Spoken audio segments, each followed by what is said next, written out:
Hello bachcho, welcome to ABC. So today we are dealing with another topic of botany, that is reproduction in lichen. In our last video we are dealing with external morphology of lichen and the characters of lichen. Today we are dealing with reproduction in lichen. ये video आपके लिए बहुत ही ज़्यादा helpful होने वाली है आपके exam के पॉइंट ऑफ व्यू से, तो मैंने इसको हैंड रिटन नोट्स के साथ समझाया है. Please stay connected. देखो, जो लाइकेन होती हैं वो रिप्रोडक्शन करती हैं तीन मेथड्स के ज़रिए वो रिप्रोड्यूस करती हैं. एक तो वेजिटेटिव रिप्रोडक्शन के ज़रिए, एक एसेक्सुअल रिप्रोडक्शन के ज़रिए और एक सेक्सुअल रिप्रोडक्शन के ज़रिए. सबसे पहले हम वेजिटेटिव रिप्रोडक्शन की बात कर लेते हैं. तो लाइकेन रिप्रोड्यूस करती हैं वेजिटेटिवली. कैसे? फ्रेगमेंटेशन के ज़रिए कैसे बच्चों? The fragmentation of the lichen thallus by, कैसे? जो फ्रेगमेंटेशन होता है लाइकेन के थैलस में, जब उसके थैलस में डेड एंड डिके जैसी चीज़ें देखने को मिलती हैं, या फिर एक्सीडेंटली ब्रेकिंग हो जाती है उसके थैलस में फ्रेगमेंट्स में, तो क्या होता है कि हर फ्रेगमेंट जो होता है वो इंडिविजुअली ग्रो करता है. तो ये तो वेजिटेटिवली हो गया कि लाइकेन कैसे रिप्रोड्यूस करते हैं. Now we will talk about asexually. तो एसेक्सुअली लाइकेन रिप्रोड्यूस करते हैं सोरेडियम के ज़रिए, पिक्निडियोस्पोर के ज़रिए और आइसीडियम के ज़रिए. सबसे पहले सोरेडियम की बात कर लेते हैं. देखो, सबसे पहला है हमारा सोरेडियम. सोरेडियम में क्या होता है, जैसे हमारी बडिंग की प्रोसेस थी जिसमें बर्ड जो है, बर्डों के द्वारा क्या होता था, रिप्रोडक्शन होता था. किस में होता था? फंजाई में होता था. उसमें क्या होता था कि बर्ड्स के ज़रिए जो हमारी बॉडी थी वो स्मॉल बर्ड लाइक आउटग्रोथ में टूट जाती थी, और जो हर एक बर्ड था वो इंडिविजुअली ग्रो करता था. बट सोरेडियम में भी स्मॉल बर्ड लाइक आउटग्रोथ ही देखने को मिलती हैं, जिनको सोरेडिया बोलते हैं, और ये थैलस के सरफेस पे डेवलप होती हैं. ठीक है. ईच सोरेडियम कंटेन्स वन और फ्यू एल्गल सेल्स. हर सोरेडियम के पास एक या एक से ज़्यादा एल्गल सेल प्रेजेंट होते हैं, जो कि क्लोजली एनवलप्ड होते हैं फंगल हाइफी के वेफ्ट से. जब ये डिटैच हो जाते हैं और थैलस की बॉडी से, तो ये इंडिविजुअली ग्रो करते हैं. कैसे?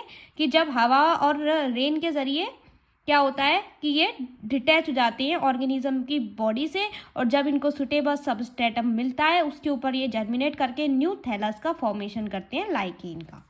ये डायग्राम है हमारा सोरेडियम को एक्सप्लेन कर रहा है ये. So this is our soridium and these are the algal cells. Now we are dealing with pycnidiospore. बच्चों, अगर हम पिक्निडियोस्पोर की बात करें तो पिक्निडियोस्पोर जो होते हैं वो फ्लास्क शेप पिक्निडियम होते हैं, जो कि डेवलप होते हैं पिक्निडियम के अंदर. और ये जो होते हैं ये बिहेव करते हैं गैमेट की तरह, और ये फिर फंगल हाइफी में जर्मिनेट हो जाते हैं. और फंगल हाइफी जब एल्गल जोन के कांटेक्ट में आती है तो ये न्यू थैलस का फॉर्मेशन करती है. सो देखो, it develop inside the flask shape pycnidium. Pycnidiospore behave as gamete. It germinate into fungal hyphae, and fungal hyphae come in contact with algal zone and form new thallus. Now we are dealing with isidium. तो देखो, अगर हम आइसीडियम की बात करें तो जो आइसीडियम होता है हमारा वो small stalk greyish black coral like outgrowth होता है, जो कि थैलस के सरफेस के ऊपर डेवलप होता है. ठीक है. So Isidium has a outer cortical layer enclosed the algal and fungal component. तो जो Isidium होता है वो outer cortical layer जो होती है वो उसमें प्रेजेंट होती है, जो कि एल्गल और फंगल कंपोनेंट से एनक्लोज होती है. ये पेरेंट की थैलस से डिटैच हो जाते हैं और फेवरेबल कंडीशन में न्यू थैलस का फॉर्मेशन करती हैं. आइसीडियम से ऐसे क्या होता है, न्यू लाइकेन के थैलस का फॉर्मेशन देखने को मिलता है. पढ़ लेते हैं. Isidia small stalk greyish black coral like outgrowth which develop on the upper surface of thallus.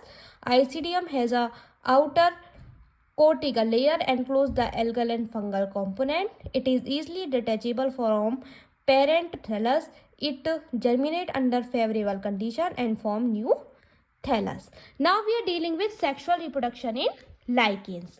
तो अगर हम सेक्सुअल रिप्रोडक्शन की बात करें लाइकेन में, तो मैंने आपको जब जनरल इंट्रोडक्शन बता दी थी मैं आपको लाइकेन का, उस वीडियो में मैंने आपको बताया था कि जो लाइकेन होती है उसमें सिर्फ उनका फंगल कॉम्पोनेंट ही जो होता है वो पार्टिसिपेट करता है, एल्गल कॉम्पोनेंट पार्टिसिपेट नहीं करता. तो पढ़ते हैं, in lichen the process of sexual reproduction is perform only by the fungal component. जो फीमेल सेक्स ऑर्गन होता है उसको क्या बोलते हैं, कार्पोगोनिया बोलते हैं। कार्पोगोनियम जो होता है वो बेसल कॉइल्ड एस्कोगोनियम में और एलोंगेटेड मल्टीसेलुलर ट्राइकोगाइन में डिफ्रेंशिएटेड होता है। जो मेल सेक्स ऑर्गन होता है वो फ्लास्क शेप्ड स्पर्मोगोनिया होता है और ये स्पर्मेटिया को प्रोड्यूस करता है जो कि मेल गैमेट की तरह काम करता है। अब जो स्पर्मोगोनियम होगा मेल सेक्स ऑर्गन वो यूजली डेवलप होता है कार्पोगोनियम के क्लोज। ये इनेबल करता है स्पर्मेटिया को कि वो जो प्रोजेक्टेड पार्ट है ट्राइकोगाइन का फीमेल सेक्स ऑर्गन का उसमें जाके स्टिक हो जाए। फिर क्या होगा, उसमें जाके स्टिक हो जाएगा और वहाँ से क्या होगा, वो बॉडी के अंदर घुस जाएगा। फीमेल की body female sex organ carpogonium के अंदर घुस जाएगा। अब कार्पोगोनियम के अंदर घुसने के बाद क्या होगा कि जो मेल न्यूक्लियस जो होगी वो फीमेल न्यूक्लियस के साथ फ्यूज करेगी और जो सेवरल ब्रांचेज होंगी एस्कोजीनस हाइफी की वो डेवलप होंगी एस्कोगोनियम के बेस से। ठीक है, फिर the terminal binucleate cell of ascogenous hypha up into ascus. The two nuclei within the ascus fuse to form a diploid nuclei. अब जो दो न्यूक्लियस होंगे वो एक साथ फ्यूज कर जाएंगी एस्कस के अंदर और डिप्लॉयड न्यूक्लियाई का फॉर्मेशन करेंगी। अब डिप्लॉयड न्यूक्लियाई डिवाइड करेगी मिटोटिकली और माइटोटिकली और क्या करेगी 8 डिप्लॉयड डॉटर न्यूक्लियाई का फॉर्मेशन करेगी। अब ये 8 हैप्लॉइड न्यूक्लियस जो होंगी वो मेटामॉर्फोस करके एस्कोस्पोर का फॉर्मेशन करेंगी। एस्कोस्पोर जो होंगे वो एस्कस से ग्रेजुअली रिलीज हो जाएंगे और ये क्या करेंगे हाइफा का प्रोडक्शन करेंगे जब जर्मिनेशन होगा। अब ये जब हाइफा एक सुटेबल एल्गा के कांटेक्ट में आएगा तो एक न्यू लाइकेन थैलस का फॉर्मेशन करेगा। ठीक है, तो ये तो हो गया हमारा सेक्सुअल रिप्रोडक्शन के बारे में। अब हम इसके डायग्राम्स को देख लेते हैं। देखो बच्चों, ये स्पर्मोगोनियम का डायग्राम है जो कि मेल रिप्रोडक्टिव ऑर्गन है लाइकेन्स का। तो देखो दिस इज कॉर्टेस्ट, ये कॉर्टेस्ट को दर्शा रहा है, ये एल्गल सेल्स को दर्शा रहा है, ये स्पर्मेटियम को दर्शा रहा है। ठीक है, ये स्पर्मेटियम हो गया और ये फंगल हाइफी हो गए और ये स्ट्रोमा हो गया और ये हो गया ओस्ट्रियोल। अब हम बात करते हैं ट्राइकोगाइन की। देखो ये कार्पोगोनियम की। तो जो कार्पोगोनियम है उसमें सबसे पहले ट्राइकोगाइन, ये एक स्टिकी एदर लाइक स्ट्रक्चर होता है जिसके ज़रिए क्या होता है जो स्पर्मेटिया होता है मेल सेक्स ऑर्गन का वो इसके ज़रिए अंदर घुसता है इसकी बॉडी में। ठीक है, जैसा कि मैंने आपको पहले भी बताया था। ये एस्कोगोनियम हो जाता है और ये एल्गल सेल्स हो जाते हैं और ये क्या हो जाता है कॉर्टेस्ट हो जाता है। ठीक है, तो ये हमारी पूरी वीडियो हो गई सेक्सुअल रिप्रोडक्शन इन लाइकेन्स के बारे में। अब जो नेक्स्ट वीडियो आएगी उसमें हम इकोनॉमिक इम्पोर्टेंस ऑफ लाइकेन के बारे में बात करेंगे और उसके बाद ये जो लाइकेन वाली यूनिट होगी वो हर तरीके से हमारी completed हो जाएगी। If you have any doubt in this video then let me know in the comment box. Thank you for watching. Have a nice day. Bye bye. Take care and all the best for your studies.